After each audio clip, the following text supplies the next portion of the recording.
मैं यहाँ आया हूँ जर्मनी के शहर ड्रेसडन में, लेकिन मैं यहाँ घूमने नहीं आया हूँ, बल्कि आपको ये दिखाने आया हूँ कि कैसे हम लोगों ने, आप लोगों ने 15 कैंसर पीड़ित लोगों की जान बचाई है। मजाक नहीं कर रहा, आपको सुनकर लग रहा होगा कि है ये कब हो गया, लेकिन एक्चुअली में आप लोगों ने जान बचाई है।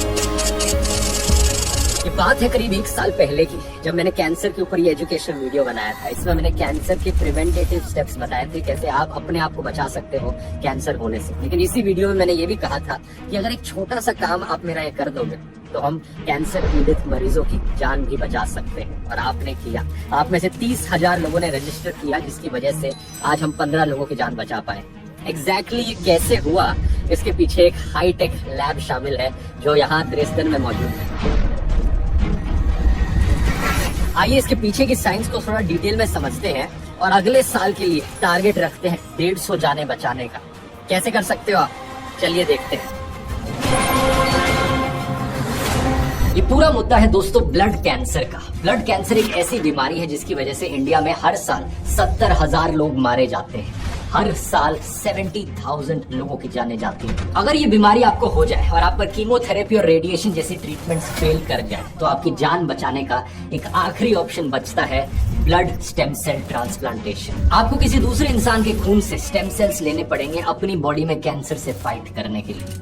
ये प्रोसेस ब्लड ट्रांसफ्यूजन से काफी सिमिलर है जब आप ब्लड डोनेट करने जाते हो, लेकिन एक बहुत इंपॉर्टेंट डिफरेंस है। जब आपको सिर्फ साधारण खून की जरूरत होती है तो सिर्फ 8 ही अलग अलग प्रकार के कॉमन ब्लड टाइप्स होते हैं, A positive, B positive, O positive जैसे। तो एक सेम ब्लड ग्रुप का कोई इंसान मिलना इतना मुश्किल काम नहीं। लेकिन स्टेम सेल ट्रांसप्लांटेशन के लिए आपका HLA टाइप मैच होना चाहिए, और HLA टाइप्स 20,000 से ज्यादा अलग अलग प्रकार के होते हैं। ब्लड स्टेम सेल ट्रांसप्लांट के लिए मैच मिलना इतना मुश्किल है कि इसकी प्रोबेबिलिटी होती है 1 आउट ऑफ 1 लाख, यानी कि ये लगभग इम्पॉसिबल है अगर आप किसी को खुद से ढूंढने चलोगे ब्लड स्टेम सेल ट्रांसप्लांटेशन के लिए। और इसीलिए यहाँ पर आती है दोस्तों DKMS, एक नॉन प्रॉफिट ऑर्गेनाइजेशन जो दुनिया की लार्जेस्ट स्टेम सेल रजिस्ट्री बनाकर रखती है। ये बात है 9 जनवरी 2021 की, जब मुंबई में रहने वाली साइली राणे को ब्लड कैंसर से डायग्नोस किया गया। At around 4:30 a call came from my lab to my husband. He informed my husband that this is the case. तो फर्स्ट थिंग मेरे दिल में, दिमाग में ये फीलिंग है कि साइली मुझे छोड़ के जा रही है। डॉक्टर ने पहले कीमोथेरेपी सजेस्ट करी, लेकिन वो अच्छे से काम नहीं करी। फिर डॉक्टर ने कहा स्टेम सेल ट्रांसप्लांटेशन करना पड़ेगा, लेकिन साइली के परिवार में किसी का भी उसके साथ HLA टाइप मैच नहीं किया, तो उसके पास स्टेम सेल डोनेशन के लिए कोई नहीं था। Unfortunately, what happened is that my brother and sisters HLA matched, but it didn't match with me. Finance की अरेंजमेंट भी हो गई थी लकीली, लेकिन डोनर नहीं मिला। डॉक्टर के एडवाइस करने पर उन्होंने DKMS को कांटेक्ट किया, क्योंकि DKMS के पास 11 मिलियन से ज्यादा स्टेम सेल डोनर्स रजिस्टर्ड हैं, और इसी वजह से उन्हें कुछ समय बाद एक डोनर मिल गया। विशाखापट्टनम के सतीश रेड्डी, उनका HLA टाइप साइली राणे के साथ मैच कर गया। सतीश ने अपने स्टेम सेल्स डोनेट किए और आज साइली ना सिर्फ जिंदा है बल्कि एक हेल्दी लाइफ जी रही है। You are giving a life to a person. That is the best donation I think you can do it in your life. Nothing else will be comparable to that.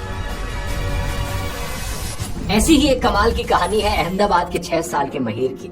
इसे acute leukaemia था। ये एक प्रकार का blood cancer होता है और इसकी पूरी जिंदगी स्टेम सेल डोनेशन पर डिपेंड करती थी। महीर इतना छोटा बच्चा था कि उसे पता भी नहीं था कि क्या हो रहा है। स्टेम सेल डोनर ढूंढने के लिए इसके पेरेंट्स ने DKMS को कांटेक्ट किया और इनके जरिए महीर को जर्मनी में डॉक्टर सीता अर्जुना मिली। हजारों किलोमीटर दूर जाकर एक ऐसा इंसान मिला जिसके साथ उसका HLA टाइप मैच करता हो, और इसी डोनेशन की मदद से महीर ठीक हो पाया। आज महीर एक 18 साल का नौजवान है और इसका कहना है कि आज मैं सिर्फ इसलिए जिंदा हूँ क्योंकि इसे एक डोनेशन ने मेरी जिंदगी बचाई। The only reason that I am alive right now in front of you is the blood donation, blood stem cell donation. अब लोगों की इस तरीके से जान बचाने का प्रोसेस बड़ा सिंपल है दोस्तों, जो मैंने पिछले वीडियो में भी समझाया था, और आपके लिए बिल्कुल फ्री ऑफ कॉस्ट है क्योंकि इसका पूरा खर्चा DKMS उठाता है। आपको बस इस वेबसाइट पर जाकर एक ऑनलाइन फॉर्म भरना है। इसका लिंक मैंने डिस्क्रिप्शन और पिन कमेंट में डाल दिया है। इस फॉर्म में बस आपको अपनी बेसिक डिटेल्स भरनी है, जिसमें सिर्फ 5 मिनट का समय लगेगा। इसके कुछ दिन बाद आपके घर में एक स्वैब किट आएगी जिसमें लिखा होगा कि आपको कैसे चीक स्वैब लेना है। उसी तरह से चीक स्वैब लेकर सैंपल को उसी स्वैब किट में पैक कर देना है साइंड कंसेंट फॉर्म के साथ, और किट रिटर्न एनवेलप में दिए हुए QR कोड को स्कैन करोगे तो इस स्वैब किट को आपके यहाँ से पिकअप कर लिया जाएगा। आपके घर कोई आएगा इस एनवेलप को दोबारा से पिकअप करने के लिए। यही सैंपल जो आप सबमिट करेंगे, इसी के जरिए आपका HLA टाइप पता किया जाएगा और आपको ब्लड स्टेम सेल रजिस्ट्री में ऐड कर दिया जाएगा। इस पूरे प्रोसेस को होने में करीब 40 दिन का समय लगेगा और फिर आपको DKMS की तरफ से ईमेल आएगी कि आपको world stem cell donor database में ऐड कर दिया गया है। इसके बाद अगर आपका HLA टाइप किसी ब्लड कैंसर के मरीज से मैच करता है तो